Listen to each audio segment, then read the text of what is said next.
Welcome to our 75th annual dinner. And as the theme states, 2022 has certainly been a year of new beginnings. With the changes and evolution of this chamber, I am honored to introduce to you our new executive director, Amber Rankin. Amber?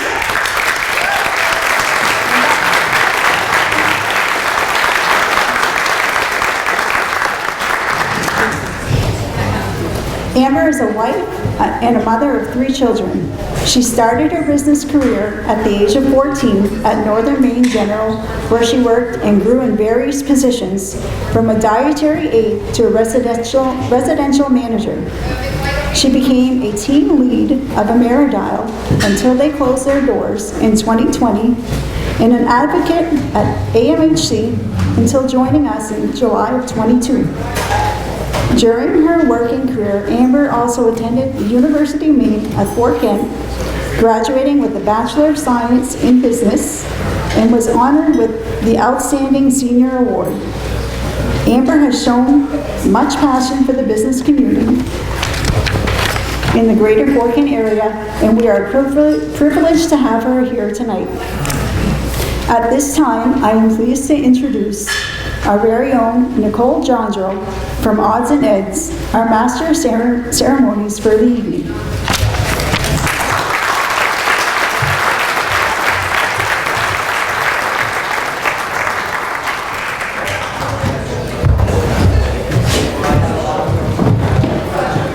Hi.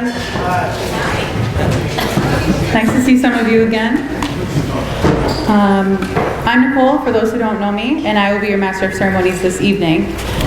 Welcome to the Greater Fort Kent Area Chamber of Commerce 75th Dinner Meeting. Tonight we celebrate another successful year of service by your Chamber of Commerce to the communities of the Greater Fort Kent area. Ladies and gentlemen, I will ask that you please stand as we play our national anthems. Oh, say, can you see by the dawn's early light what so proudly we hailed at the twilight's last gleaming, whose broad stripes and bright stars through the perilous fight o'er the ramparts we watched were so gallantly streaming, and the rocket's red glare, the bombs bursting in air, gave proof through the night that our flag was still there. Oh, say does that star-spangled banner wave o'er the land of the free and the home of the brave. Ô Canada, terre de nos aïeux, ton front est ceint de florons glorieux, quand ton bras s'est porté le pays, il s'est porté la croix.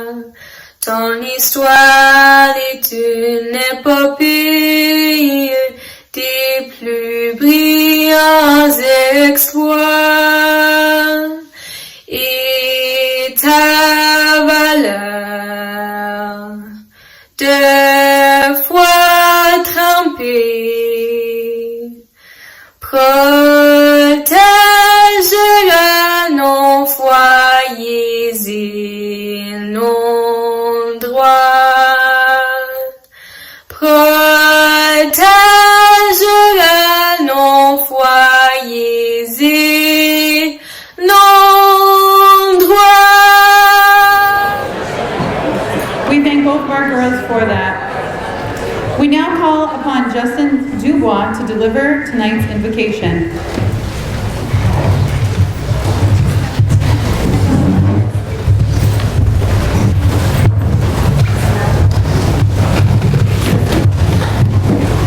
Heavenly Father, we come before you today in humility and faith. We thank you for all you have given us and the many blessings in our lives. We ask you for guidance and strength. Show us the way to fill us with courage and wisdom. Help us to remember your love and grace and be faithful in our service to you.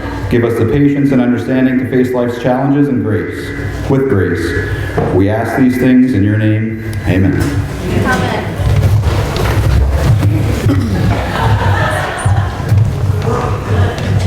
Thank you, Justin. In a few moments, our caterer, Sodexo, will assist in appointing tables in order for you to serve yourselves and you enjoy a wonderful dinner that has been tastefully prepared. If everybody is satisfied, please join me in thanking Sodexo for tonight's meal and our gracious bartenders, Peter and Jill.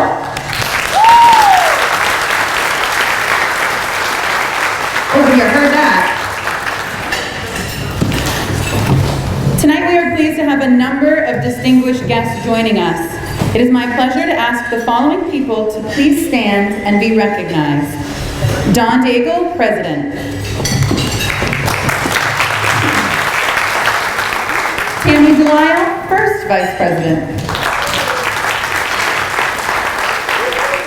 Mackenzie Roy, Second Vice President. Darnell Oliver, Past President.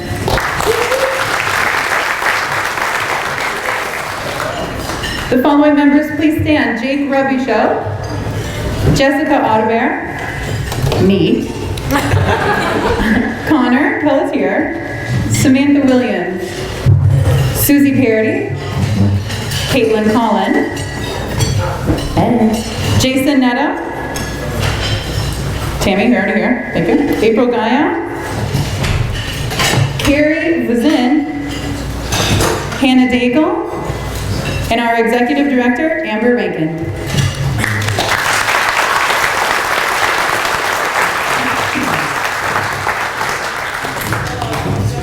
We are also joined this evening by a number of other individuals who have had a significant impact on the evolution of the Chamber of Commerce.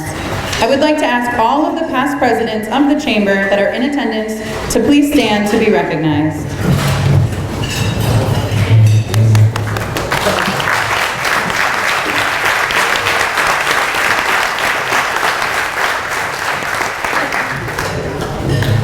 We have some other distinguished guests here tonight. Austin Terrio, State Rep. Trisha House, from the Senator Susan Collins office.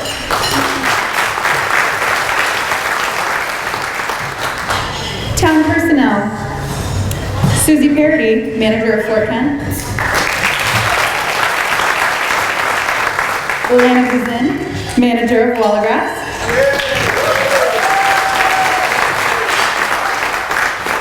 And Susan McBarty, Allagash Town Clerk.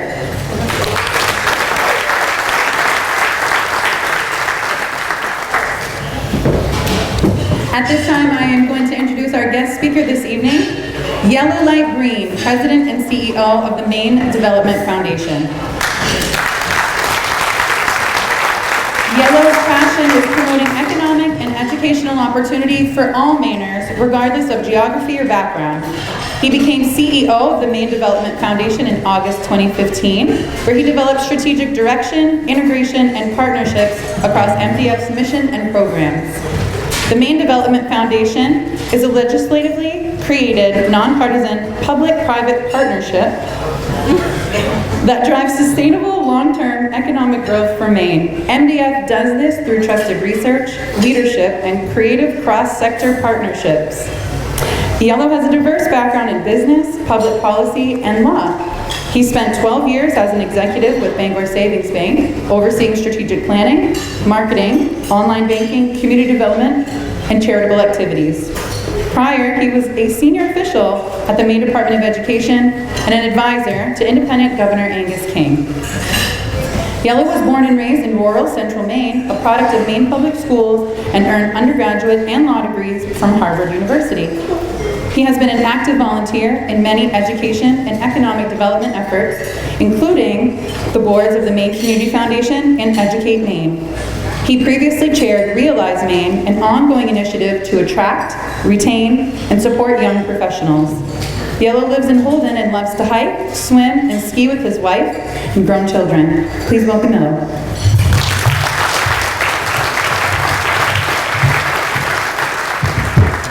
Oops. Okay. We just had it working and I broke it again. All right. Thank you, Nicole. How's this? So, I had no idea what she just said. And as my teenage son would say, he's got written on the whiteboard in his little home office at our house, MDF equals massive dork farts. So that's what I have to come home to and try to explain that I do something worthwhile. I just wanted to mention, because I don't think she made the list, that Barb Hazlett is also here from Congressman Jared Golden's office on the VIP list. So please give her a round of applause. So Susie Parody, when she invited me, said I had to do half of my speech in French, which would be a problem, parce que je parle français comme une vache espagnole, which my high school French teacher said is the worst insult you could give to a French speaker. So, you know, how about today? If you are lucky enough to live in northern Maine on days like today, you are lucky enough. Coming up Route 11. So by the way, I have to admit, this is the first time I've been to Fort Kent. I've been walking around embarrassed my entire life in Maine, and now I can hold my head high that I finally made it past Portage. So I'm really psyched to be here.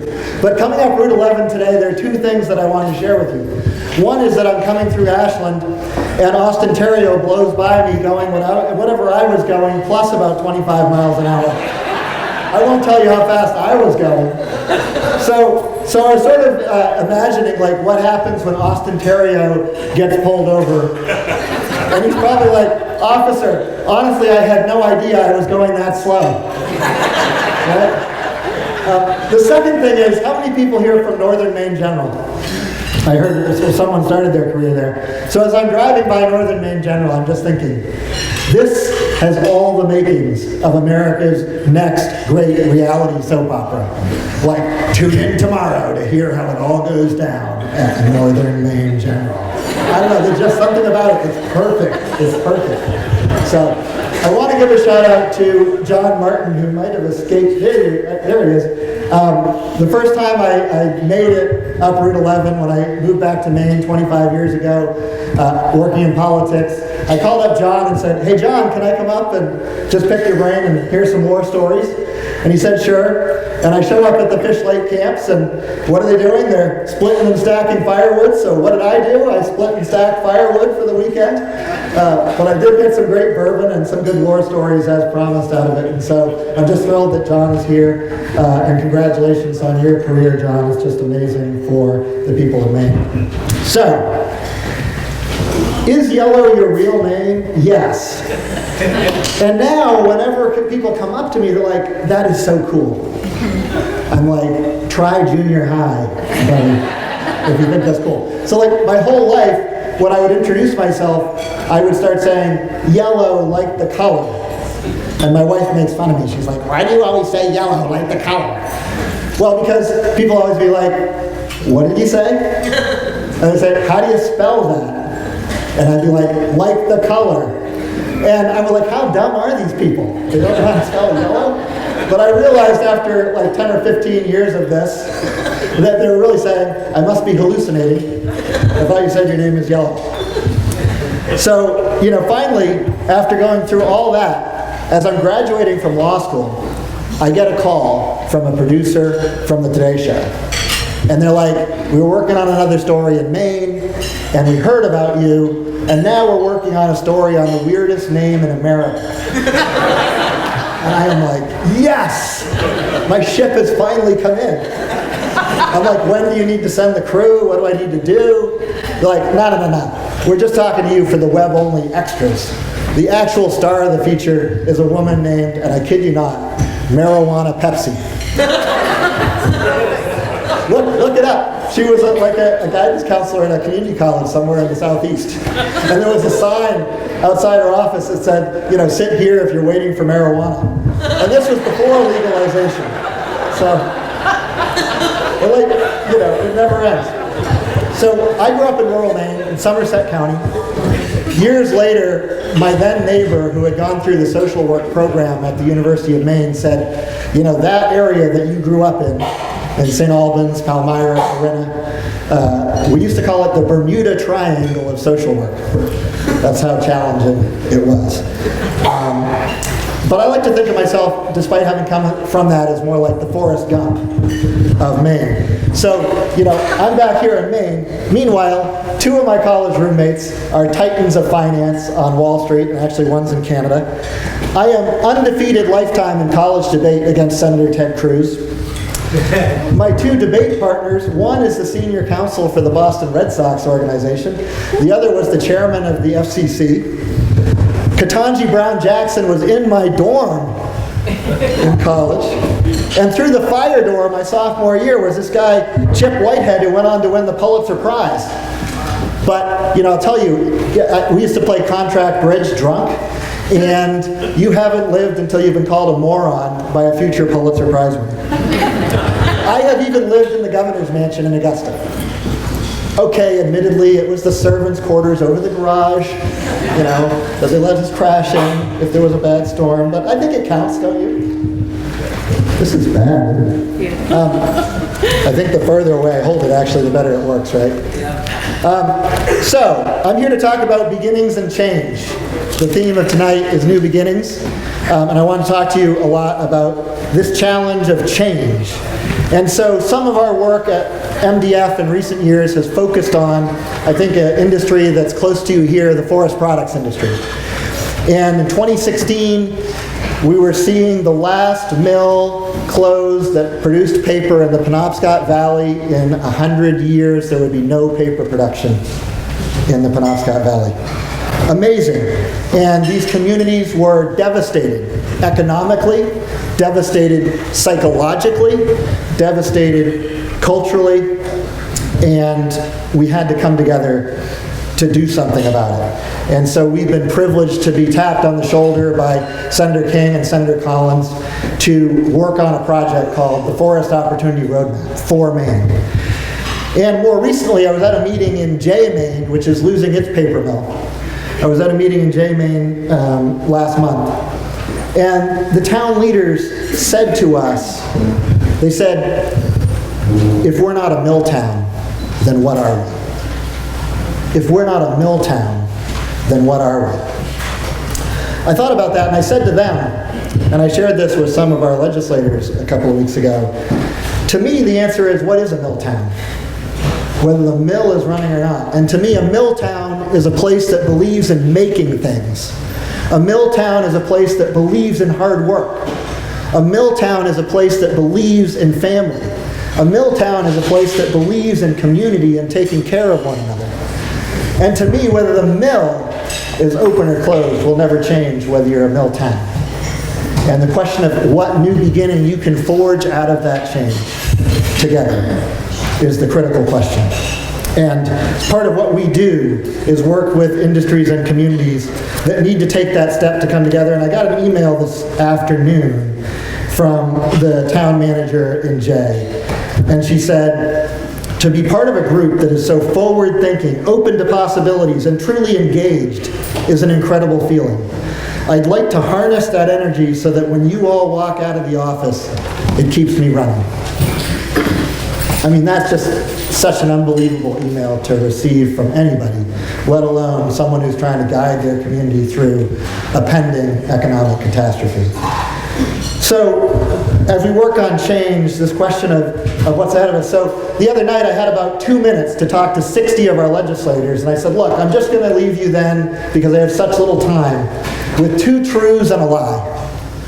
And the 2 truths are that Maine has 17 million acres of commercial timberland, no matter what's happening to some of those mills underneath it. The other truth is that Maine has the longest coastline, if you stretch it out, of any state in the 48 continental U.S. states. And the lie is the idea that we cannot still derive prosperity and opportunity from those first 2 facts, from those first 2 truths, because we can, but it's going to look very different. We can, but it's going to look very different. So in terms of forest products, I have in my car a block of the wood fiber insulation that is going to begin production at the retrofit of the Madison paper mill. Any month now it will be in full production. They can make it, in 4x8s. They can make it in blown product. They can do anything with it that you can do with fiberglass and fossil fuel-based products. With good old wood fiber from our sawmills and our forest floor residuals right there in Madison, Maine. Biofuels, biotextiles, bioplastics, you name it. We can do it. Anything you can do with fossil fuels, we can do with wood. It's just a question of innovation and commitment and making the economics follow that innovation. And that, building on our historic strengths in pulp and paper and our historic strengths in sawn timber, is what is going to shape a new future for forest products in Maine. Call it the fourth century of the golden age of forest products, as we all try to come up with climate-friendly solutions that also are practical and durable and valuable. And so, as I like to say, a 2x4 is now a mobile carbon sequestration unit. But the great thing is you can also build a house with it. So the future is in innovation. And so when it comes to this issue of grappling with change and seizing a new beginning, what is it that we do at MDF in terms of how we approach that challenge? We do a bunch of things, and we were talking earlier tonight with folks who have gone through some of our leadership programs, talked with folks who have been in communities that have benefited from our Main Street, Main Downtown Center community program. So the three things that we bring across everything we try to do is that it first has to start with understanding. Clear, powerful data and insight about what the heck is really going on. And so one of the things we do every year is put out this benchmark on what is really going on in the Maine economy. And it has all the traditional things you would think would be in such a report. It has GDP and jobs and wages and poverty, but it also has things like education attainment levels, 4th grade reading, 8th grade math, public safety crime stats, cost of doing business, access to health insurance, access to broadband. And it also has how are we doing on our CO2 emissions, and how are we doing on the regeneration rate of Maine's timberlands. And so it's a balanced scorecard. It would be hard enough to grow good paying jobs in this state. But if we grow those good paying jobs at the expense of having a healthy environment and vibrant communities, would it be worth it anyway? Would it really be worth it anyway? So we try to have a set of measurement and insight that captures an angle on all of that. To say those are the guardrails that we have to fight to pursue economic growth within. So when I first came to MDF 7 years ago, people would come up to me and say, "We love you guys because you're nonpartisan." And any of you who run a nonprofit or been on a nonprofit board, I was like, what are they talking about? By law, every single 501c3 is nonpartisan. But I realized what they really meant was, we trust you because you start with the data. We trust you because you start with the data. And then we use that data, and I left copies over here on the front table, our work with the Maine State Chamber of Commerce on a platform called Making Maine Work. They did one well before me in 2010 and 2014. We did it again in 2018. We just did one in 2022. And it takes our data plus surveying the Maine business community and says, what are your top priorities for the next government? And not surprising to any of you all, I think, this year 3 of the top 6 were workforce, workforce, and workforce. Number 1, with a bullet, availability of entry-level workers. Not too far behind, of course, availability of technical and skilled trades workers, and still in the top 5 or 6, the availability of professional workers with college degrees and beyond. 2010, none of those things were in the top 10. Affordable housing exploding into the top 5 this year, not a surprise. Not even on the charts in every other prior survey. And our good friend, the cost of energy. Now granted, we did the survey last spring when things were really wild with energy prices, and it stabilized a bit, but cost of energy is not new to the list, but again, it was up there with a bullet in 2022. So how do we develop strategies to really make a dent in those big picture kind of daunting issues? So one, we start with the understanding. Second, it takes leadership. So it's not by accident that we run 2 leadership development programs that together have about 2,000 alumni around the state. I know Susie and Kristen have been in those programs. I don't know if anyone else in the room has been through Leadership Maine or its companion program. And we do a skinny version of this, and Representative Theriault was along with us, as was President Jackson. We do a skinny version of our leadership program called the Policy Leaders Academy, where we take them across large swaths of Maine and large swaths of Maine business sectors and try to expose them to what's going on. And we spend time at UMaine, we spend time at the Jackson Laboratory, which is an amazing research institution in little old Bar Harbor, Maine. And if you haven't gone, you need to go check it out. We went to the aquaculture and marine research facilities in down East Maine. We went to the paper mill in Woodland, and we visited our friends at the tribal reservation with the Passamaquoddies. Just to give you a taste of like what we're trying to expose them to say, if we're going to make good policy, we have to understand these amazing nodes of excellence that are scattered across even rural Maine, and figure out how to make those isolated patches of excellence into a true quilt of opportunity for Maine. So it's really about translating that understanding to building the muscle of leaders to work together. I'm wearing a bunch of pins tonight because I couldn't help myself. One says hopeful, because I am very hopeful for a lot of reasons about the direction of this state and the direction of our heritage industries as they transform and the communities that depend on them. I'm wearing another one that says civility, because a lot of our work with leaders is, we have some great language in our charter and statute of MDF that talks about using the public-private nature of the foundation to forge broad consensus on these major economic issues. Well, if you're going to get anything done, these are decade-long marches. They're not overnight successes. And therefore, you have to be able to weave together a coalition that outlasts the pendulum of the electoral cycle, right? And so, as you're doing that, you have to be able to build relationships and work together civilly. And it's just been phenomenal as we've worked this year to see the Speaker of the House, Rachel Talbot Ross, a very liberal Democrat from Portland, and Billy Bob Falkingham, a very conservative lobsterman from Winter Harbor, Maine, really working and showing that they are trying to respect each other and like each other as human beings, even though they may have really powerful political disagreements on some of the issues. And if you can do that, then you can find common ground more often than you ever think possible. One of my friends and mentors called me up on January 7th, 2021, the day after the insurrection at the Capitol, and she just says, "Yellow, you have to order 350 million more of those civility pins." Tall order, but we're on it. We're on it. So President Jackson was kicking off one of our education events for legislators, and he saw all my pins, and he said, "I got something for you." And I thought I was in trouble. So he gave me his Allagash pin, so I'm wearing that proudly tonight as well.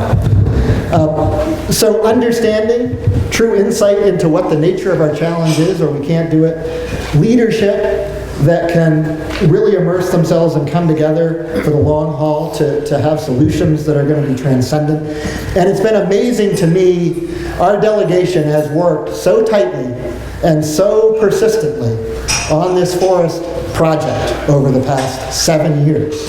And they have kept the rest of us honest to be on our best behavior of really focusing on getting things done rather than sort of, who's up or down and who got their ox gored this week.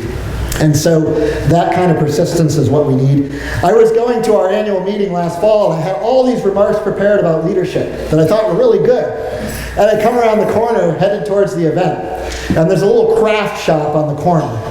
And the craft shop has this sign in the window that says, Be curious, make mistakes, keep going. Be curious, make mistakes, keep going.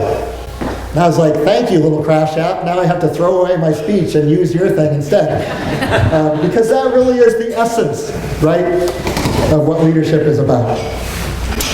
So then finally, how do you collaborate around those solutions and build partnerships? So that's the third thing that we do at Maine Development Foundation.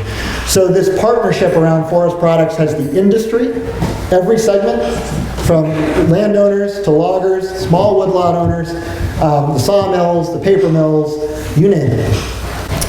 It has the incredible research assets of University of Maine at the table.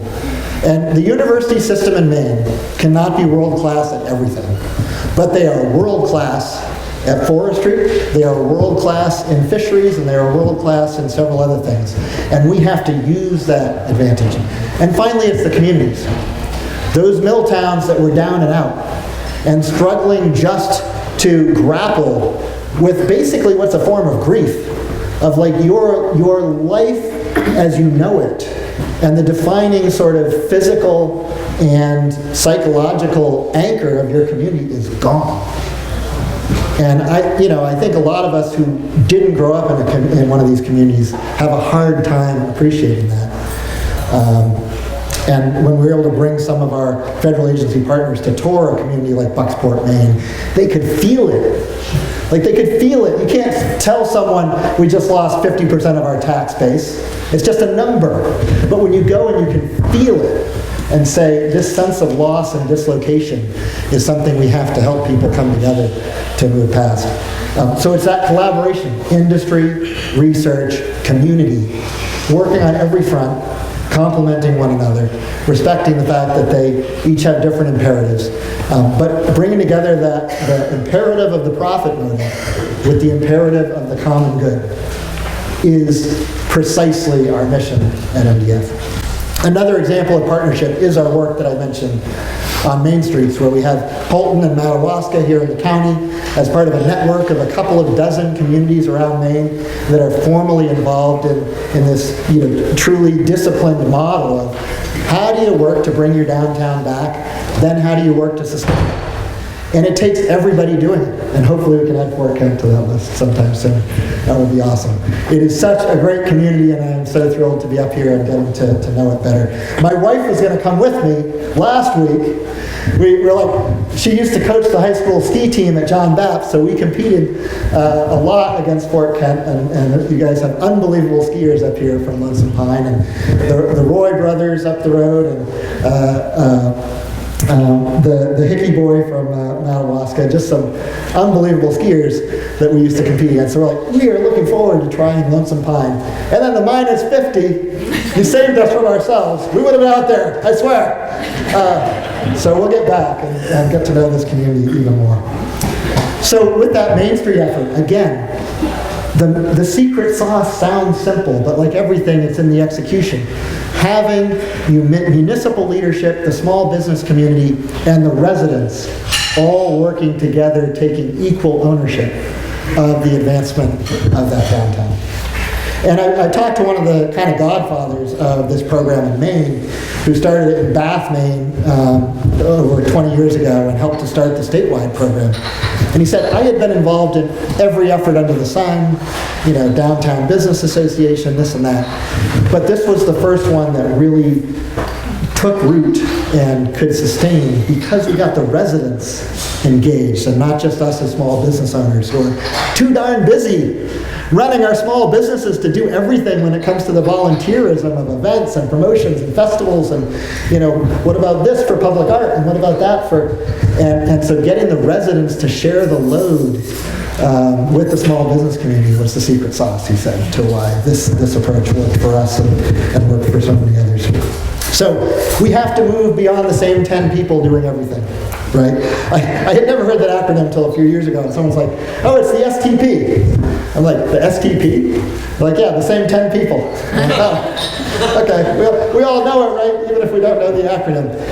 And so a lot of this is about expanding this nucleus of leadership that can sink their teeth and their hands and their feet into these challenges with us at a community level, let alone like an industry level or a statewide level.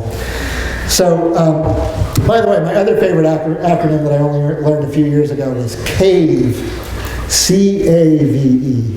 How many people know that one? You've heard of NIMBY, right?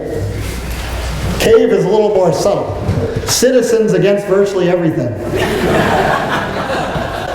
You know, if you're pro-growth, they're against it. If you're anti-growth, they're against that. If you want to tear down a historic building, they're against it. If you want to put money into it, that's a waste of money. The CAVE concept. I'd never heard the acronym, but as soon as I heard it, I was like, aha, I get it. I know that type.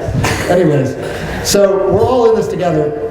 And probably no stronger manifestation of that is the group Our Katahdin down in the Millinocket area. These are mostly people who don't even live there anymore. And I urge every community in rural Maine to think about this.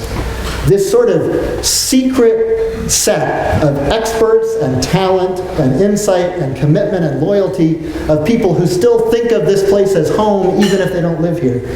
But their parents and their grandparents live there in Millinocket, in the case of Our Katahdin, and there are scores like them here from the Fort Kent area. And that group, Our Katahdin, when the smokestack came down, they said, we have to do something to help our community work its way through this psychological disaster. And they said, let's take that bandstand that was the centerpiece of the holiday festivities when we were kids, and let's dress that thing up, and let's bring it back for this Christmas that the mill stack came down. And they did. And everyone loved it. And they said, let's throw up a website and do some crowdfunding of some little items, $500 here, $250 there, that people will donate to have a similar psychological impact to this community, that we can do something positive. And they did. And 3 years later, they wound up owning the 1,400-acre mill site for $1. And taking on that burden of trying to cobble together the diversification to move this thing forward. And got a water-cooled data center on the drawing board, and land-based aquaculture on the drawing board, and riverine and tidal-based power generation testing site, and the whole 9 yards. So that's kind of what it takes. And I love this quote that I want to share with you from a movie. I don't know how many of you saw the movie Imitation Game several years ago. And Imitation Game is the story of Alan Turing and his team of misfits who cracked the Germans' uncrackable Enigma code and helped the Allies win World War II. And in the process, they created the concepts that became the modern computer. And in Imitation Game, the Alan Turing character says, sometimes it's the people no one imagines anything of who do the things that no one can imagine. Sometimes it's the people no one imagines anything of who do the things that no one can imagine. And there are a lot of people like that in this community, in this region, like there are all across rural Maine.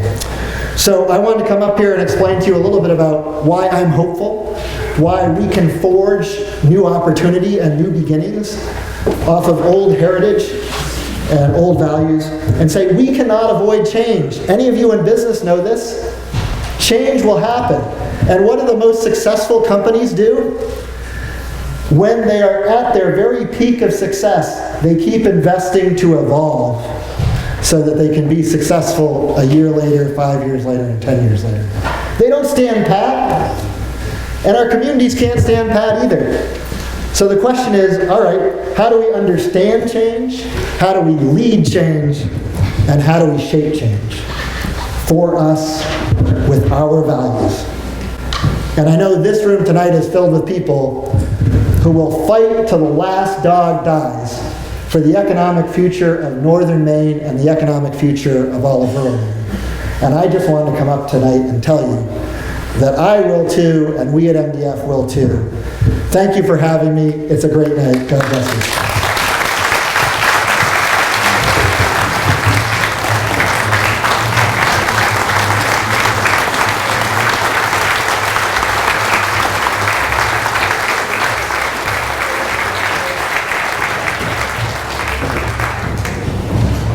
Oh, you could have stayed standing. Mr. Green, thank you so much for your wonderful presentation. Please come back to accept a token of appreciation from the chamber.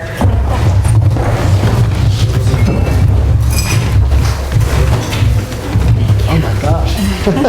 Thank you, thank you. See me later if you want some goodies.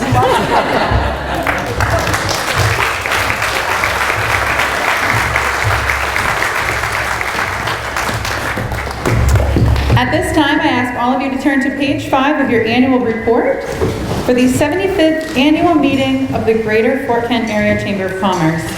To conduct the meeting, I call upon 2022 Chamber President, John Daigle.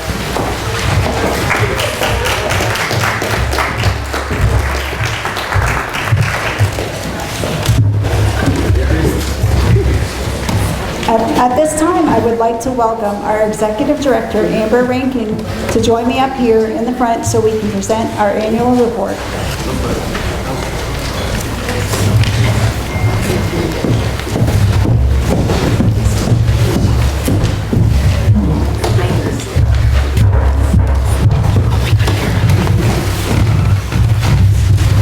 Members of the Greater Fort Kent Area Chamber of Commerce, as your president, I call the 75th annual meeting to order.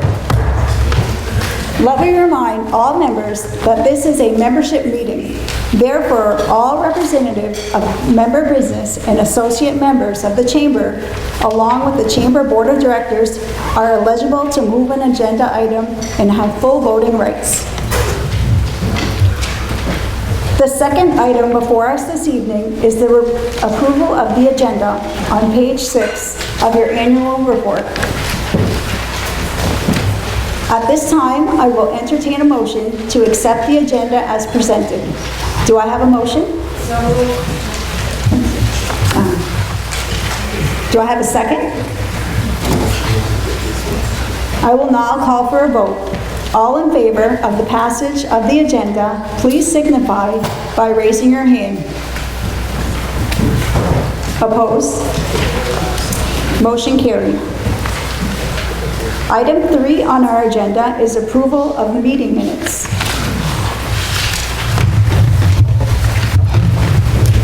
I am pleased to present for consideration to the membership of the Greater Fort Kent Area Chamber of Commerce the minutes of the 74th annual meeting of the Chamber held on Friday, February 4, 2022.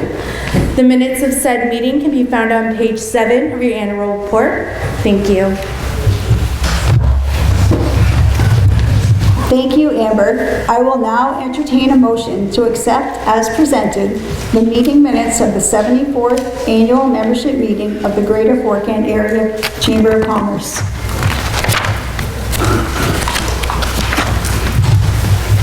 Do I have a first? Second? Approval of the meeting minutes has been moved and seconded. All in favor? Opposed? Motion carries. The fourth item on our annual meeting agenda is approval of the treasurer's report. On behalf of the Greater Fort Kent Area Chamber of Commerce, it is my distinct honor to present to the membership the 2022 financial report for your consideration. This report can be found from pages 8 through 10 for the annual report. Thank you.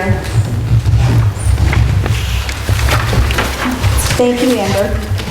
At this time, I will entertain a motion to accept as presented by our Executive Director the annual fiscal report for the year 2022. Do I have a first? Second? It has been moved and seconded to accept the Treasurer's report for 2022. All in favor? Opposed? Motion carries. The next item on our agenda is election of the 2023 nominated Board of Directors.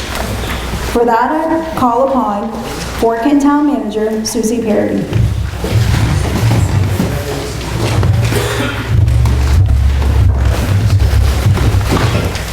On behalf of the Greater Fort Kent Area Chamber of Commerce, it is my pleasure to nominate the following individuals for election to the Board of Directors.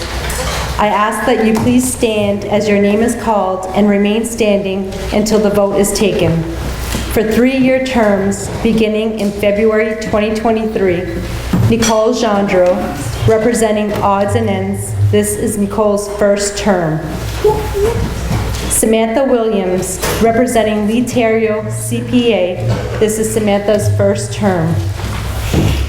Hannah Daigle, representing JD's Tavern. This is Hannah's first term.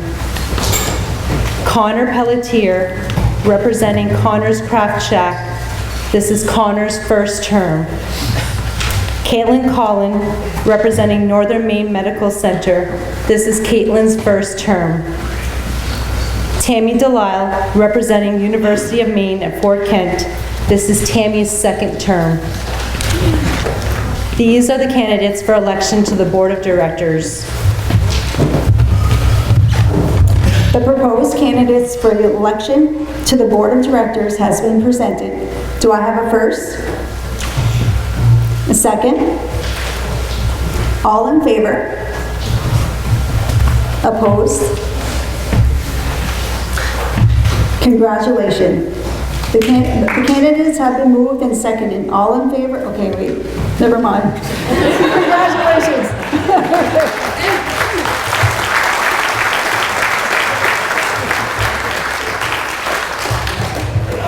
Congratulations to the oncoming board members of 2023.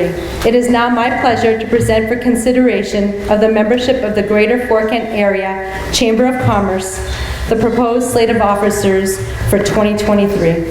Will the candidates please stand as your name is called and remain standing through the election? Tammy Delisle, President. Caitlin Collin, First Vice President. Mackenzie Hafford, Second Vice President. Samantha Williams, Treasurer. Dawn Daigle, Past President. These are the candidates for election to the Executive Board of the Chamber. Thank you, Susie. I will now entertain a motion to accept the slate of officers as presented. Do I have a first? Second? The slate of officers has been moved. All in favor? Okay, opposed? Motion carries. Congratulations.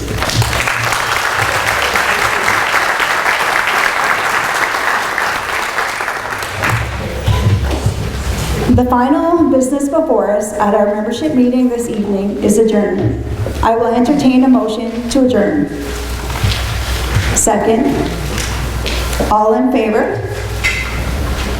We stand adjourned.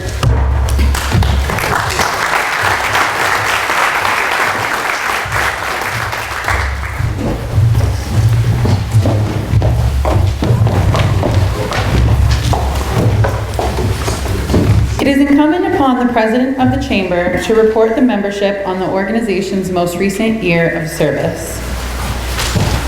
It is my pleasure to call upon Dawn Daigle to deliver her State of the Chamber address.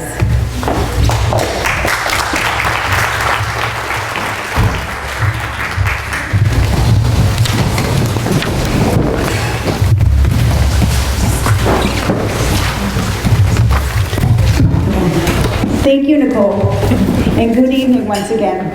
I would like to start by saying how pleased we are to be able to host an in-person annual meeting this year. As I look around this evening, all I can say is, wow, what a wonderful turnout. Celebrating and networking with our fellow business members is such an important part of a successful community, in which we definitely have in the Greater Fort Kent area. Thank you to all who have taken the time to be here tonight. I'd also, this is not part of my script, but I'd like to recognize my Uncle Ron Parody. Could you please stand?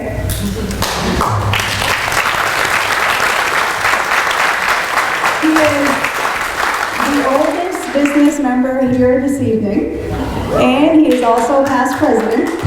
I'm very proud that you took the time to show up here tonight. Thank you, Uncle.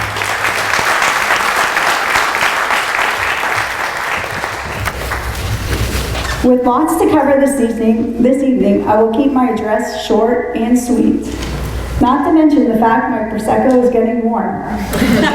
Thank you, Peter Saucier, for always keeping some Prosecco on hand for me. 2022 has been a busy year, and we have accomplished quite a bit. One being the relocation of our chamber office. Although it was not a simple task, it will be well worth the efforts as we aim to better serve our community with this opportunity of being relocated to the town municipal building. Thank you to the town of Fort Garrett for your support. We have also added a new event, the Easter Extravaganza Raffle a Basket. This event was extremely successful, and the funds raised from the raffle are being used to create the new ad-free destination brochures for the greater Fort Kent area. The sneak peeks are available on your tables if you want to take a look. Thank you, Heidi Carter, for your collaboration with us on this project. We will continue to plan successful ongoing annual events, bring back some old ones. Be on the lookout for our Mardi Gras event, which we are bringing back this year. You'll need to get your tickets. You can go see Amber at the chamber office. We have tickets for sale. And we will also grow with new ideas as well. Now, I have so many people to thank tonight. On behalf of myself and the entire board of directors of the Chamber of Commerce, I want to thank you, our business members, for your continued support, which makes all of this possible. Together, we will continue to be successful. Thank you to all the board members and Susie Garrity, our Fort Kent Town officio, for your support. Donna Saucier, for your service through July, and our new director, Amber, for jumping into this position head first. We appreciate you and what you can bring to this organization. And last but not least, thank you to my husband, Tom, who has heard more than once, "Babe, just let me get through this week." I truly appreciate your support. During my time on the Chamber Board, I have learned so much and made many great friendships. Thank you all for the opportunity to serve as your president for the last 2 years, and best of luck to Tammy for a successful year in 2023.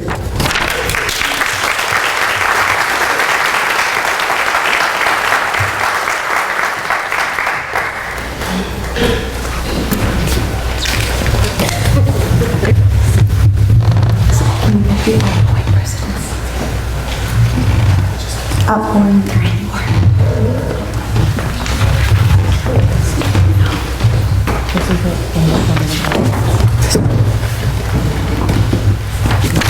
Okay, sorry, a little bit of New here. Okay, at this time, I will present an award given to an outgoing board member with 6 or more years of service to the Greater Fort Kent Area Chamber of Commerce. This award will be given to Darnell Oliver.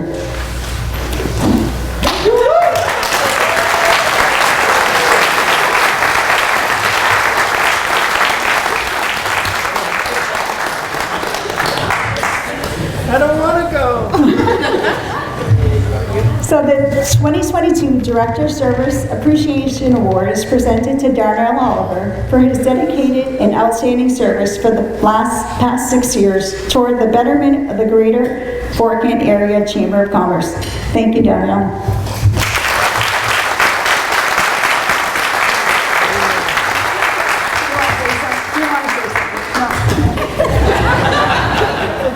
I know you did though, Darnell. I know you want to say something.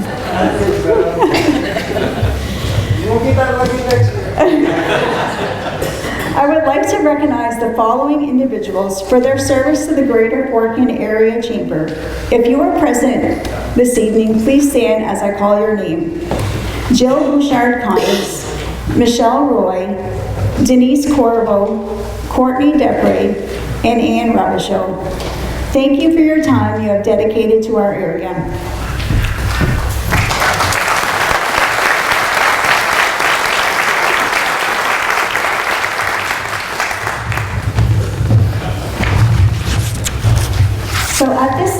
is customary for the Chamber President to present the President's Award to an outstanding board member during the past year. As I look back over this year, I realize what an amazing board of directors we have. All members have contributed to our organization in some way, and for that I am grateful. 2022 has been a year of great change, and throughout this change, there is one specific individual who has been very supportive and hands-on. I have called upon this person for many different reasons, and have always received a reply or a helping hand. I have also taken note of their commitment, not always serving on a particular event board, but sometimes by just dropping in to check on things, or giving an hour or two of their time when possible. This has not gone unnoticed and is very much appreciated by myself and the entire board. In showing appreciation to your commitment to the greater Fort Kent area, I am pleased to present this year's President's Award to Jake Ravachol.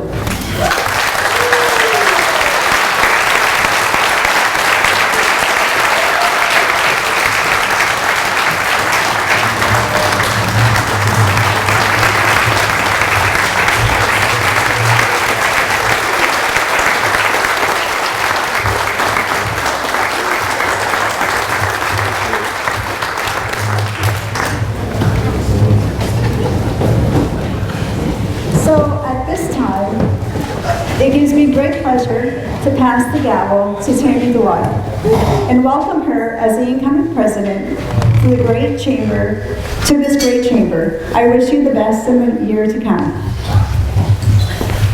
All right.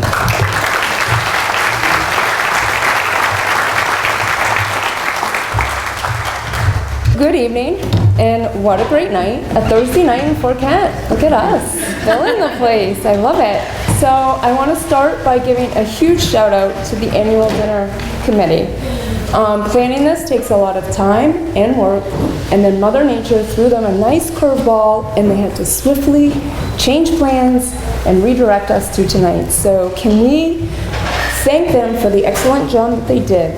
Dawn, Susie, Connor, Caitlin, Catherine, and Amber. So thank you all.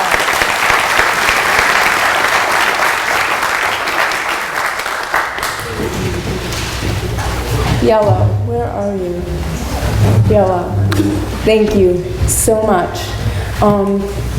Hearing you speak was very encouraging, and the one thing I guess that I took from it in taking on this role as the president of the chamber is we may come with some new ideas, but it doesn't change who we are. So thank you for that. I appreciate your time here with us tonight. Yeah. Is my Sodexo crew already gone? Because they're like my friends. They keep me fed 5 days a week at the lair at UMFK. So I wanted to also thank them. It was a great meal. Okay, so now I have to address you all as chamber members. So, yay. Excitement. Hi. All right, so why? Why did you take on this responsibility? Why did you say yes to be the chamber president? Dawn and Mackenzie bullied me into it. Just kidding. Maybe not, but anyway, here I am. So, no, truly, I am here tonight because I believe in what the Fort Kent Area Chamber stands for. And since being part of this incredible group of board members, I truly have developed a passion for the businesses and the members that we represent and the communities that we serve. I see things differently now. I don't just have the lens of a community member anymore. My brain, I know Travis, I already saw his eyes, he's like, her brain is scattered all the time. In the capacity as the chamber president, my brain will always be trying to think of ways to help the business and the members, and also ways that we can build partnerships, and ways that we can display and promote the beautiful communities that we live in. So our meetings, we have meetings every month, early in the morning, I may add, earlier than I like. But anyway, I get there, maybe a couple minutes later than everybody else, and now that I'm president, I'm gonna have to be on time. Or maybe change the meeting time. Right? Like Yellow said, change is good. It doesn't change who we are, right? But each and every one of our meetings is full of ideas. We come and we just throw ideas out. And then, with all the different people that are on our board, we get so many different points of views. So we get to think of things from different angles and how I see them. And then we are also always faced with challenges. We gotta think of the challenges, think about it from the perspective of the people that we serve. But I'll tell you, one thing that never wavers in these meetings is that we keep our focus on what is best for the businesses and the members that we serve. The events we plan, some new things that we implement, things that we want to promote and encourage, are always intended to bring awareness to businesses and members, to increase consumer traffic, and to highlight our area and to attract more visitors. So trust us that that's what we do at these meetings, and that's what we keep in the forefront of all of these times that we get together. This is a great group to be a part of, and I want to thank you all for allowing me to be part of it. I'm not thanking you for allowing me to be the president yet, maybe next year. This year, just thank you for letting me be part of this board. So, the executive board. So I'm really excited to be, did I have a time limit, Nicole? No, just let me know. When I start yawning, wrap it up. Okay. So, the executive board that will be working for all of you this year. One is Caitlin. Caitlin, we're new to each other. And you don't know this yet, but you're kind of going to be the yin to my yang. So from what I've seen in the little bit that we've worked together is that you're very organized. You're kind of 2 steps ahead. You're very thoughtful in the way that you present your ideas. I, on the other hand, kind of blurt things out. I get excited about big picture things. I don't kind of maybe see all the details. So please don't back out now. Mackenzie, I warned you about this. So, Mackenzie is very familiar to the ways of the chamber. And having her on the executive board really is going to help me breathe, because I know I can go to you with any questions, judgment-free. But you might not also know this. I also kind of see you as the bouncer. So if things get rough, I'm just going to send you in to take care of them, okay? All right. Okay. So good. I'm glad we're clear on that. Sam. So I asked Sam to join the board 4, 5, 6 months ago. My first experience working with Sam was she was actually a work-study student at UMFK. And she really made an impression on me. She's a doer. Sam also knows me as a client at Lee Terrio CPA. Disclaimer, I'm still trying to figure out how to run a small business. And Sam probably thought, yeah, the chamber's gonna need a good treasurer if she's gonna be the president, so I'll take the job.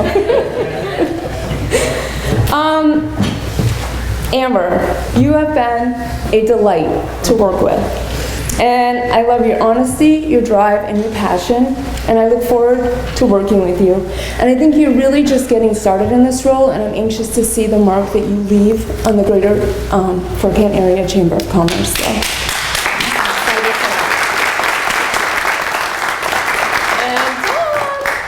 I'm so excited that you get to spend 2 more years with us.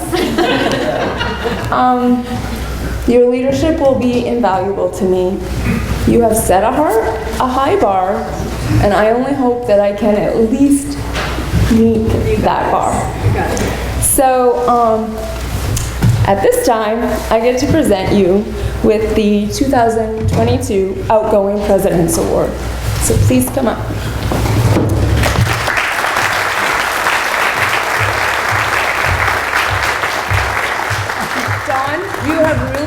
handled some highs and lows with grace and professionalism. You're a rock star. So, It's been interesting.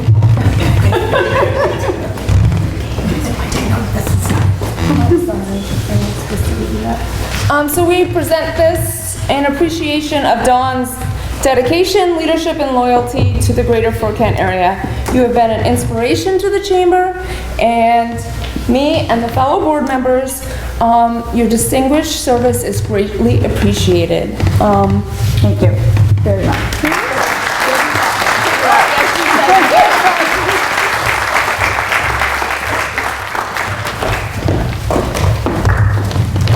Okay, so before we move on to the to present this year's Chamber Awards, can we just take a quick moment in the middle of our booklets, pamphlets? I would like to make a mention to this year's highlighted business in the center of your programs. That's what they're called, programs. A congratulations goes out to Heritage Shop and Save for 75 years of business to the community. So,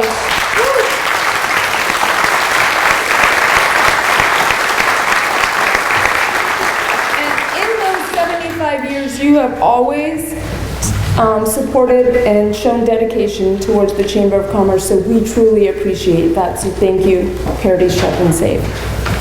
So now, Nicole and Carrie, you get the limelight, so please come up and present this year's Chamber Awards. Thank you.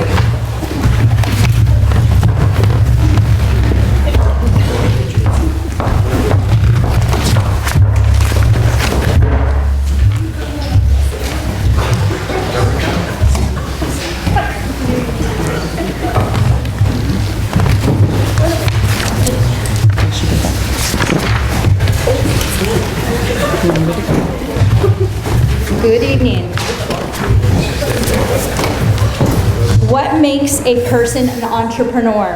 A person who has a positive outlook on life, is innovative, has strong work ethic, and is willing to take risks. The following award recipient possesses all those attributes and has created a successful part-time based home business. We have envelopes tonight. Like the freaking Grammys.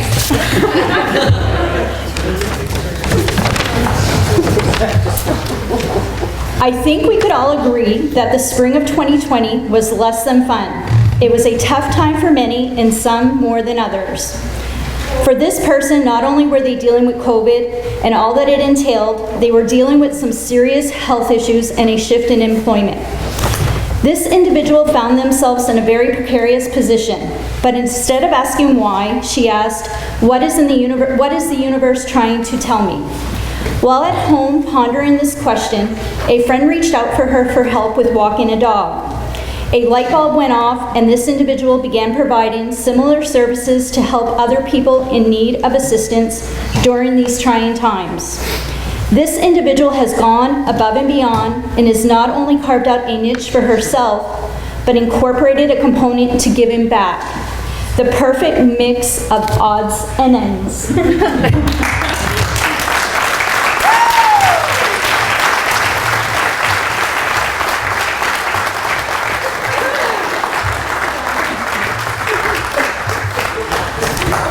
I knew I was in there. Okay. The recipient of the Small Business Award have devoted much time, dedication, and effort in their business. Their successes are due to their passion and commitment to their jobs, and customer service is their top priority. I hope it's me again. This business was bought and started almost 18 years ago. The couple started the business by purchasing Plord's cleaning service from Terry and Brenda Plord. Prior to buying this business, the community knew the young man best from his years of service with Pelletier's Florists, helping people with gardens and landscaping. His wife states he loves this town very much, holds space on many boards and clubs, and volunteering lots of his time to this community. This business he has built has given him the dream he always wanted, but has also offered him the flexibility to be available while the kids were growing up. His wife says as much as he worked, he's never missed an event. This award goes to Jake for Jake's cleaning service.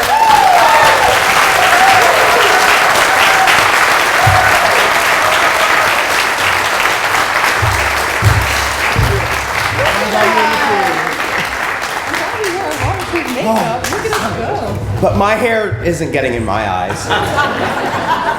Jealous? Thank you. I am going to take a minute though, because I love this community. And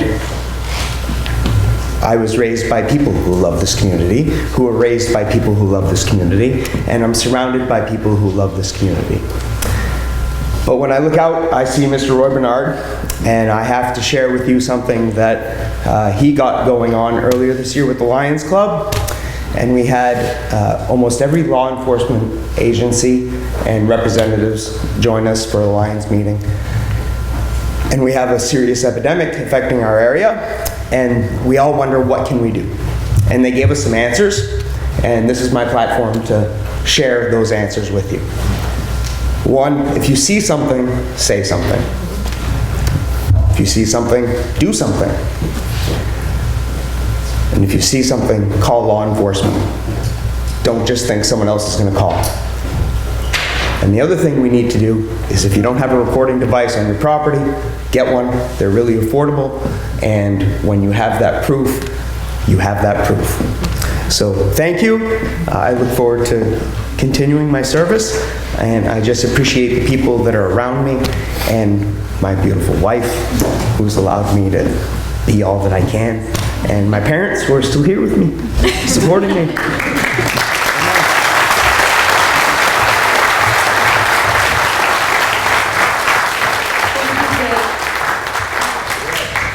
2022 Small Business Award. The Greater Fort Kent Area,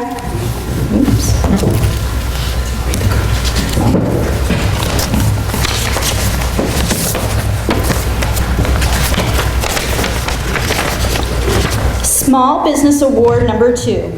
This business has been a county-owned real estate company since 1956. They opened their doors in the spring of 2006 in this community. In 2010, tonight's award recipient began asking questions regarding sales agent licensing. Within 3 months, she received her license and began working at Aroostook Real Estate. She was a terrific addition to the real estate industry in northern Maine.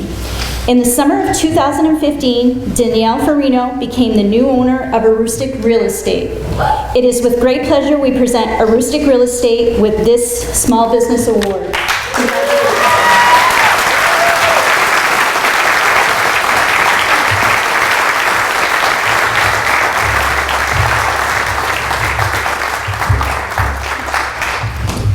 You're welcome. Yeah, I didn't prepare a speech.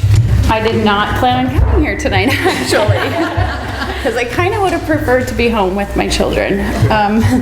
But real estate has kept me super busy in the last few years. And I mean, there's so many faces here that have made me super busy and contributed to my success. I wish that I had a heads up on this. But yeah, if you have a 3-bedroom, 2-bath attached garage, maybe a couple acres, we really do have people still looking for houses. I have several agents that are working for me now, and we all have properties under contract, and we're still trying to survive. Even though I don't have an office on Main Street, I'm still working my butt off. So thank you guys.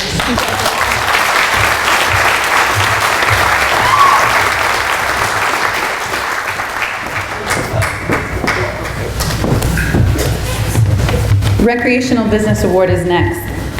So what does that mean? It is an award recognizing the importance of year-round, family-friendly, adventure-related activities in the greater Fort Kent area. Snowmobiling and ATVing are vital components of the area's economic vitality. The following award recipients are being recognized for the commodities they provide to attract tourists and part-time residents to the area. This year, we proudly present 3 awards in this category. The first, Corvo Articat. It all started in 1993 when this individual with a passion for his favorite pastime of snowmobiling decided to turn his 3-car garage into a show area and shop that became Corvo Articat Plus, as we know it today. During the '94 snowmobile season, Phil Corvo began selling Articat snowmobiles and eventually ATVs. Over the last 30 years, Phil has gone above and beyond for his customers from near and far, and for anyone else who may be in need. His love of the sport keeps his business going, one winner after the other. We are pleased to present this award to Phil Corvo of Corvo's Articat.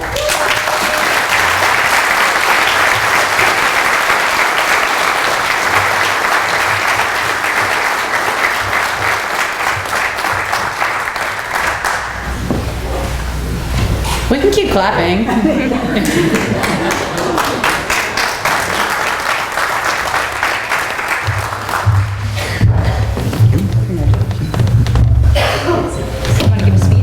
No, not too long.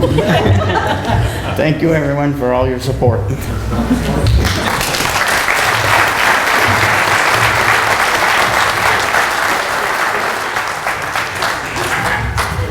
Our Recreational Service Award number 2.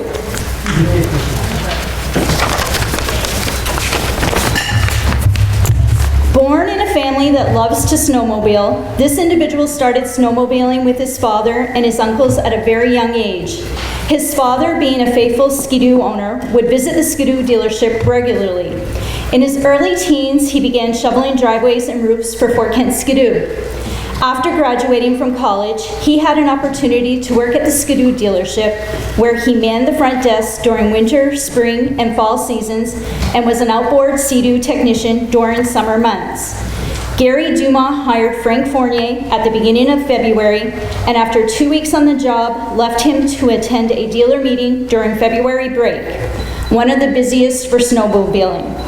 Upon returning, Gary said Frank had taken care of everything just like he'd been there forever.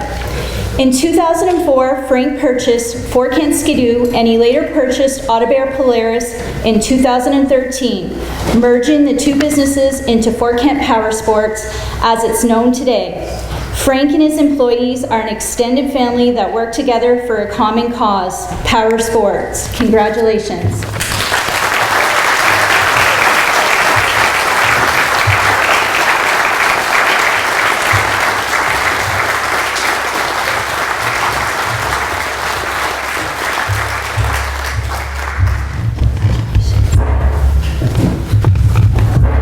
I want to thank all my customers and thank my staff. Without them, I couldn't do it. Thank you.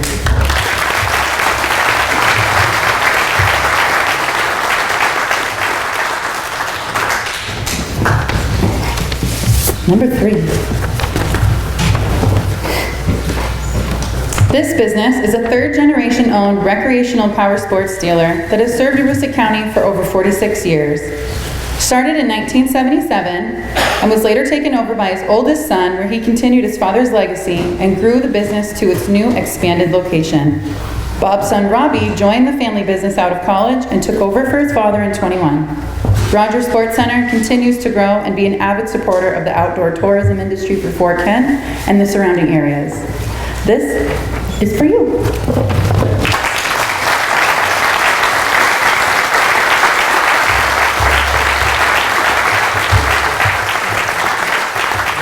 Thank you to all our customers. Thank you to my wife. Thank you to my business partner, Dan, for many more years of success, and thank you.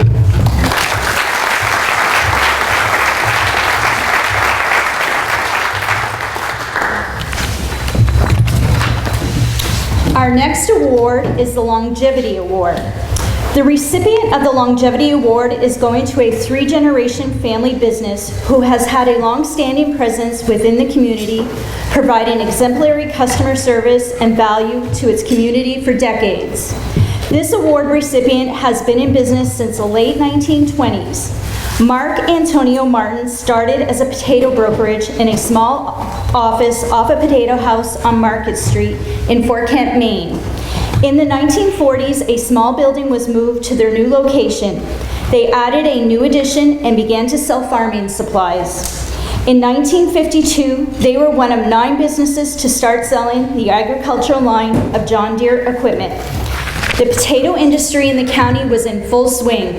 A few years later, the company started to sell crawlers for forestry applications to diversify its overall product line. In 1965, the skidder was introduced, which replaced the obsolete crawler for forestry applications. In 1972, the dealership was destroyed by a fire and immediately reconstructed. In that same year, the business was brought by Reno and Doris Willette, the daughter of Antonio Martin. Frank Martin's sons carried both the agricultural and industrial lines of John Deere equipment until 1978. The dealership then focused its sales on the line of forestry and construction and expanded by picking up the Prentice line of log loaders in the mid-70s and the Tiger Cat forestry line in the mid-90s. In the winter of 1991 and 1992, the company added a second story to the existing building, making room for more offices and parts storage. In mid-2009, the dealership expanded by adding a branch location in Madison, therefore allowing the business to serve the entire state of Maine. This addition allowed the family-owned business to vastly improve its product support coverage for its customers. Presently, the company is statewide dealer for Tiger Cat forestry equipment, Hitachi construction equipment, Kobelco excavators, Lugon construction equipment, and Palfinger loaders.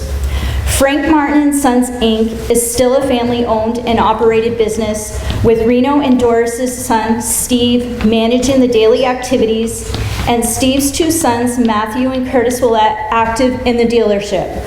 We look forward to seeing business thrive for an additional 100 years. The Longevity Award this evening goes to Frank Martin & Sons, Inc.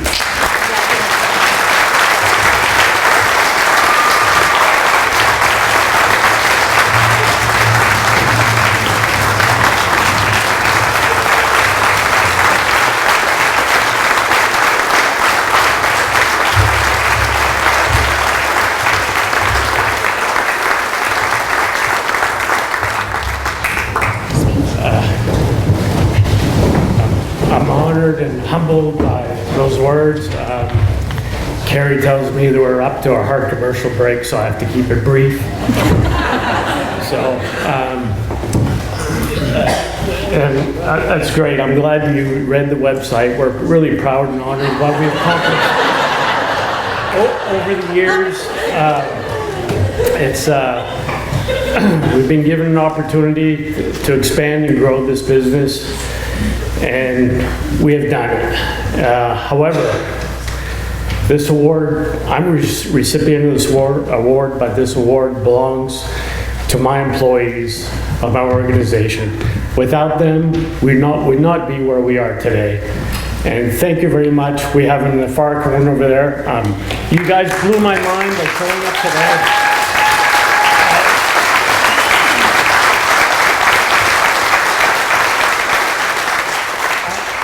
Our best ideas come from our employees who are in tune with our customers, who I also appreciate very much.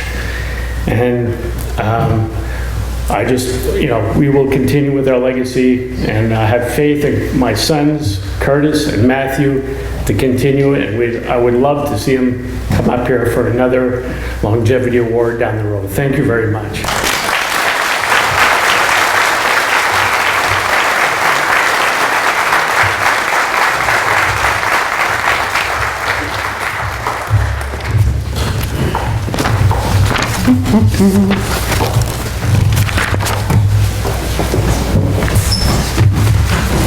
We are now at the Member of the Year Award. The Member Business Award is the Chamber's most prestigious award.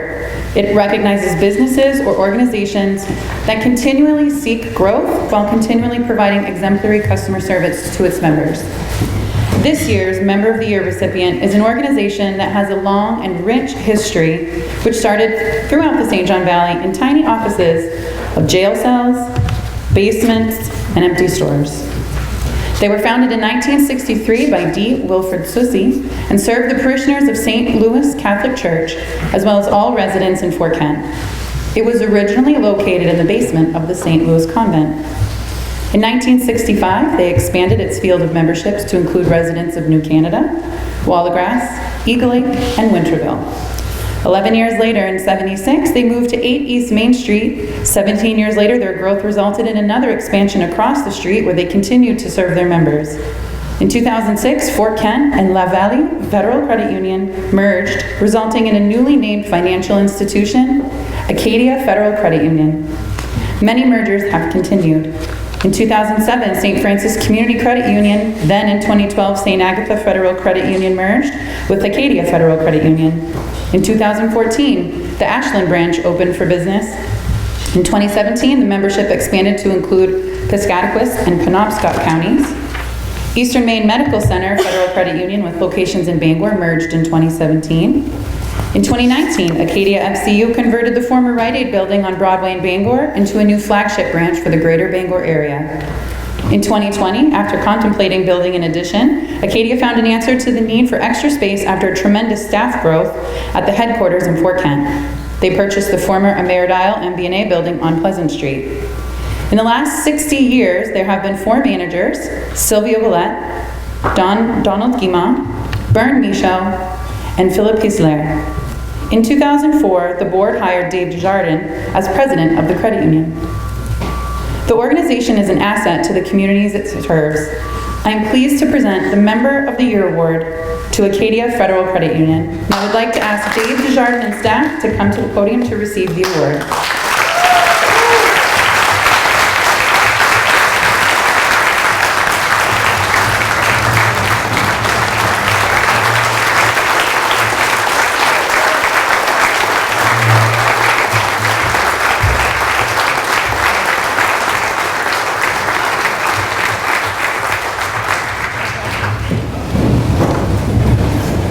Thank you for this. Like Steve Willett said, this award goes to our employees and our members, obviously.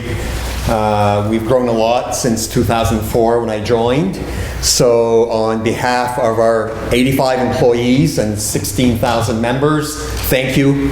And we look forward to many more years and continued growth. Thank you.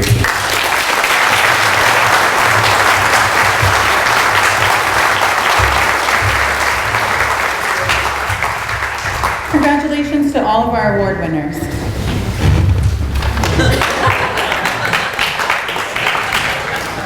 Ladies and gentlemen, it is now my pleasure to call upon Mr. Norman Fournier to bestow the highest honor given annually to one of our citizens, to present the 2022 Citizen of the Year Award.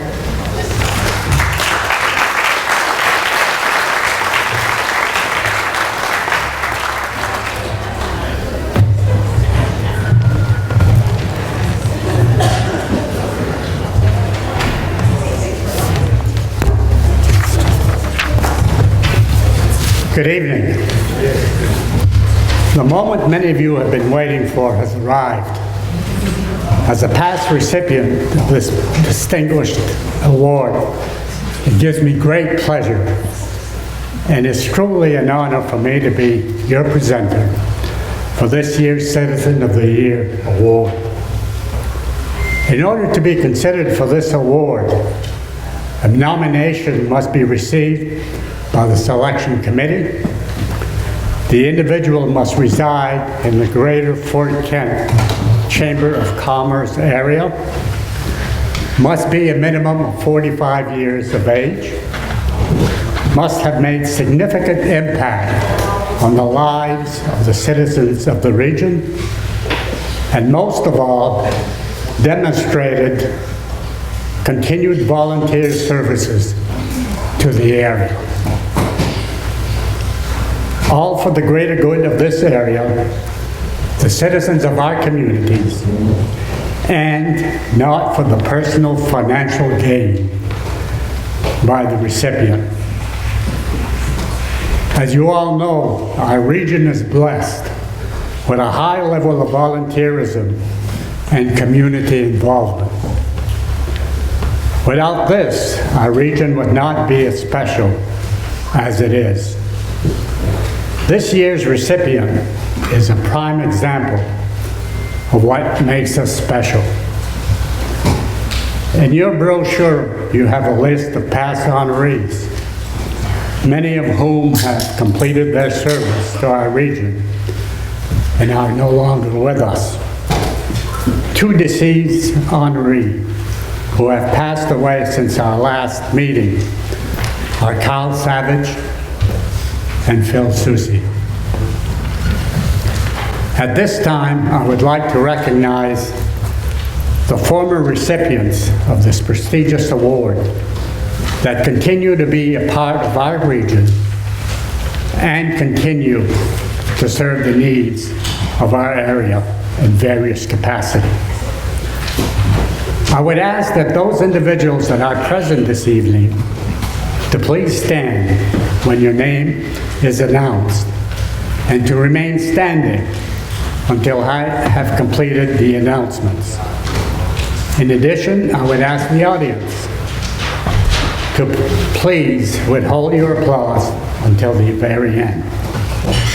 Emery Legs Labby, Al Bambusha, Bruce Freeman, Danny Nicholas, Dr. Mark Chesney, Gary Saucier, Marlene Pooler, Mickey Levesque, Ben Parody, Rita Canan, Ken Duty Michaud, Lucian and Marie Theriault, Carl Theriault, Alan Dow, Don Guimont, Francis Labrie, Paul Bouchard, James Thibodeau, Nancy Thibodeau, Ellery Arms Labby, Patricia Dow, Laura Audebert,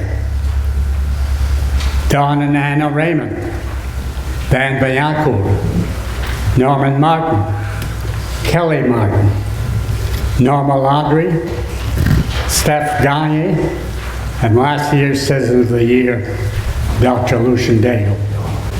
Please give them a good round of applause.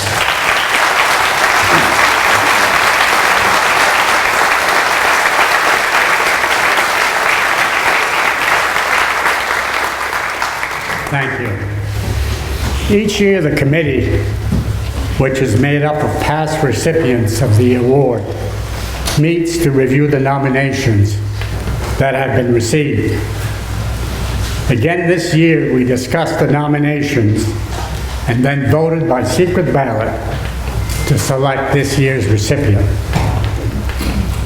Historically, the announcement of the honoree is kept secret until the very end.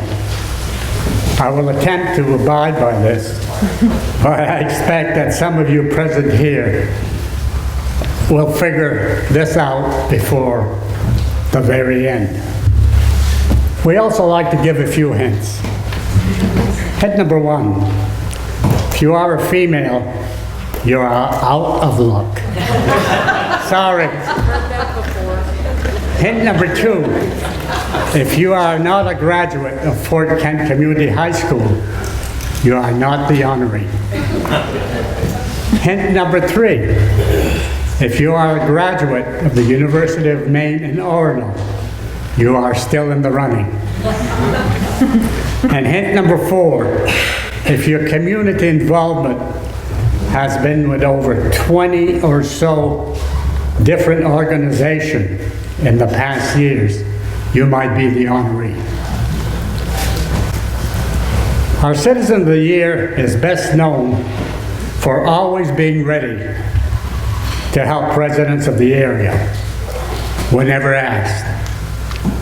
However, what is often overlooked is the extensive unpaid volunteerism with numerous organizations that have significantly contributed to the lives of many residents of the Greater Fort Kent Area Chamber of Commerce. He is an ideal candidate for Citizen of the Year. Our honoree's community service is extensive. I will not go through the whole list this evening. I have picked 7 to illustrate how our Citizen of the Year has had an impact on the residents of all our communities. First, our Citizen of the Year stepped in to close an impending service gap when local funeral directors decided that they would no longer provide ambulance service to the area. This individual was instrumental to ensure crucial ambulance services for all our communities. And this was done by establishing Ambulance Service Incorporated, known today as ASI, with a volunteer board of directors. Today, ASI provides ambulance services from Allagash to Cross Lake to Susie Hill and all communities in between. ASI's cost to the towns is the lowest when compared to all other ambulance services in Aroostook County. Our Citizen of the Year actively serves as a volunteer president of the board of directors. Our Citizen of the Year stepped in when ACAP decided to spin off healthcare services to Fort Kent, Eagle Lake, and St. Francis. And this occurred by his involvement in establishing a nonprofit corporation, today known as Fish River Rural Health.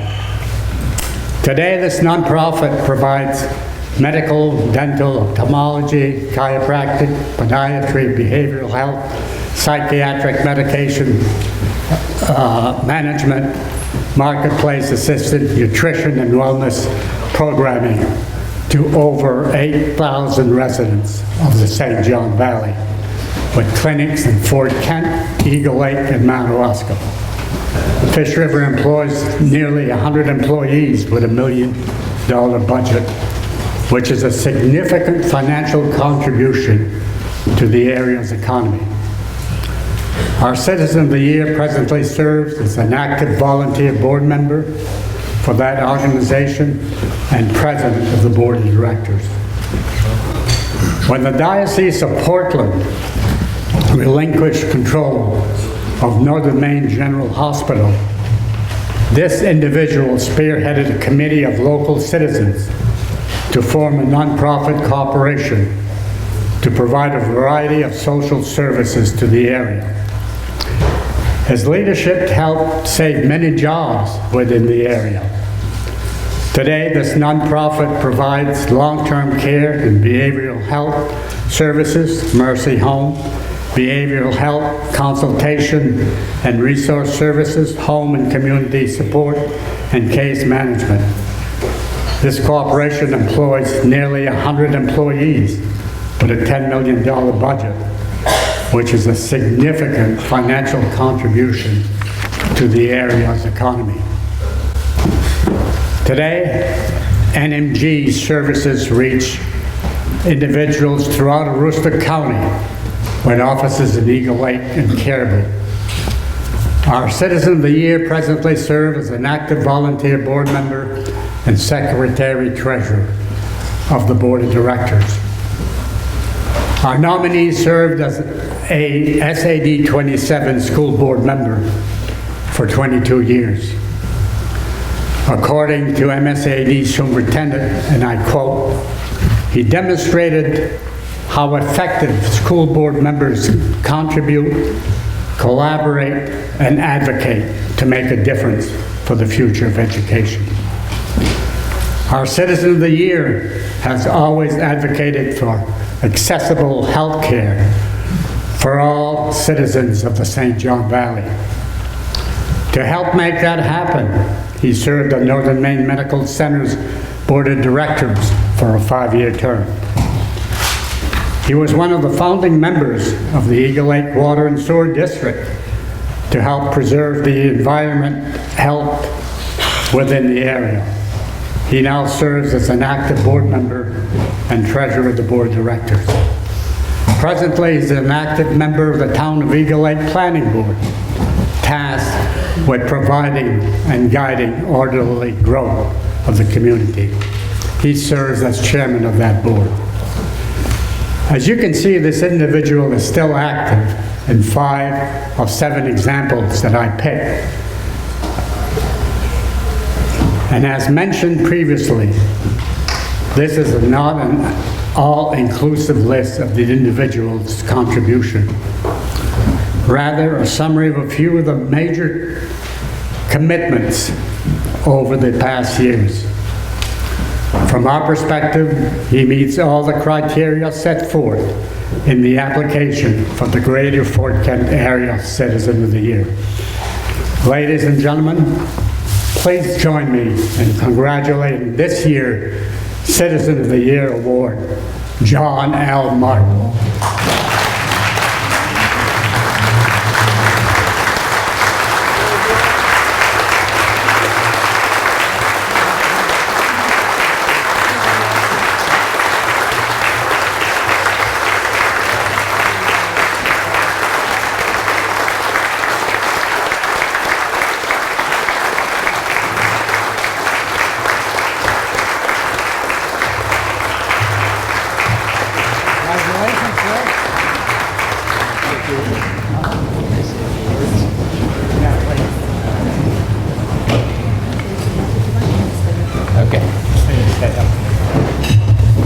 I was wondering, I've been involved with these events year after year.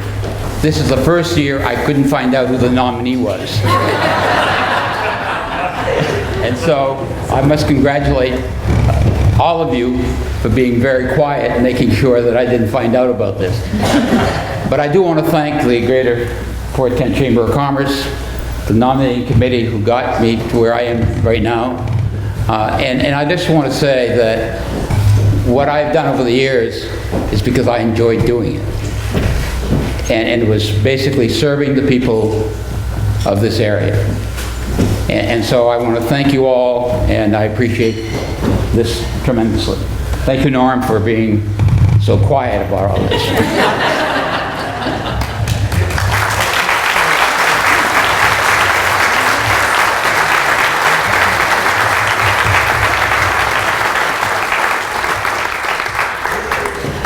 Maine legislative sentiments are significant expressions of the sense of the legislature.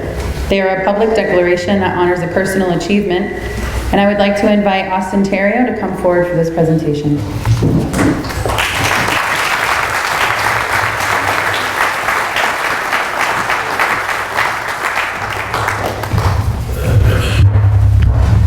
They had to call the backup quarterback. Senate President Jackson couldn't make it tonight, but certainly a great honor to be here. I want to start with a quote by Margaret Chase Smith. Many of you know she's a famous politician, has done a lot for the state of Maine. She said, "Public service must be more than doing a job effectively and honestly. It must be a complete dedication to the people and to the nation." And I think what you find here tonight is somebody who's dedicated all of his life to serving the St. John Valley.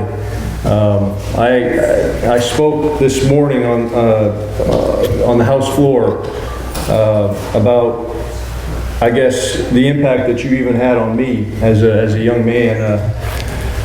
2012, I was a representative on the school board, a student representative on the school board, and that was when you were serving. And you know, we had some brief encounters, and I remember thinking, you know, this is somebody who, when he's in the room, he's dedicated to helping our area. And it's certainly when I walk the halls of the state capitol, people stop me every once in a while and they say, you know, you're filling the shoes of somebody who literally wrote the book on how this whole system operates.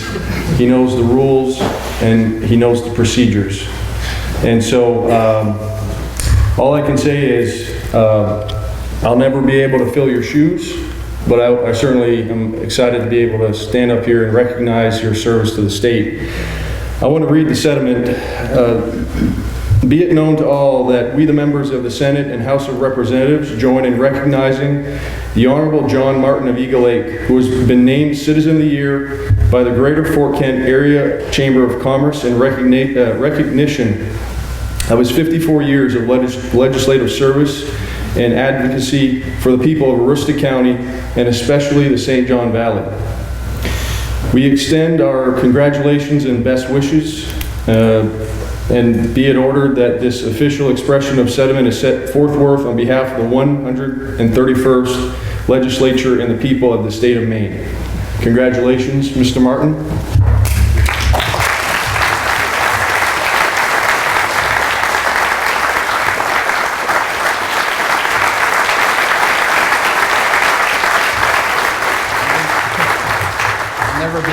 fast as it goes. Probably as long. But we ended up on school board together, and it was really kind of interesting to see the beginning of a future legislator.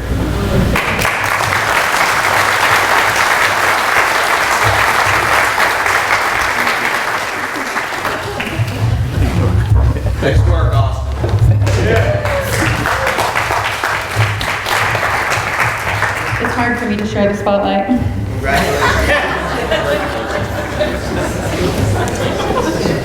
We would like to extend a special thank you to the annual dinner committee members. One who I also forgot to mention a while ago, please don't ground me. Don Daigle, Susie Parody, Caitlin Collin, Connor Pelletier, my mom, Catherine Jondro, and Amber Rankin for planning this wonderful evening. Sue Tardy and the University of Maine at Fort Kent for the compilation of the annual report. Peter Sose and the Knights of Columbus, and Justin for your invocation this evening. Don Raymond for the scroll enjoyed on the slideshow presented this evening. A big thank you to our keynote speaker, Yellow Light Green. Congratulations, Tammy and the board of directors, and congratulations to all of tonight's award winners.